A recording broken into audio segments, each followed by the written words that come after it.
నీ దృఢ సంకల్పం పరీక్షించుటకై ఇంత తను చేసిన కుమారుగా అమ్మాదిరని నీ జీవే మంగళ కల్పము నా కన్నులతో చూడాలి తల్లి నా తప్పులు క్షమించిందా తల్లి కుమారక పరశురామ నీవు యువహం వాడి గృహ ధర్మము స్వీకరించుము నాయన. అమ్మాదిరని నేను సర్వసంగా పరిజ్ఞానినై నాకు సంసార బాంధము వలదా తల్లి.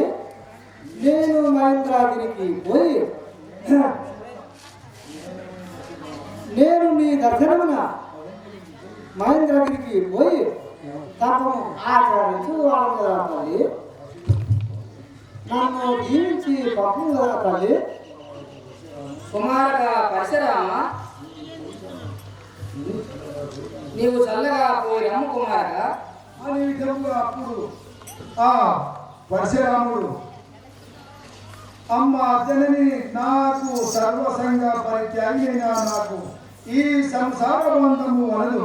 నీ దర్శనమున నేను మహేంద్రగిరికి పోయి తపం ఆచరించదా నన్ను ఆశీర్వదించి పంపుము తల్లి అనగా అప్పుడు ఆ తల్లి అయిన ఎల్లమ్మదేవి సంతోషముగా కుమారగా పరశురామ చల్లగా పోయినాయని పంపించారు. అప్పుడు అందరూ ఆ తల్లి పాదాల విన్నముగా సాష్టాంగ దండము నామమును ఆచరించిపోగా అందరూ మేకరి మసయ్య మాతమ్మ తిరిగి పార్వతి పరమేశ్వరుడుగా మారి ప్రత్యక్షమై ఆ పరశురాం ఏ విధంగా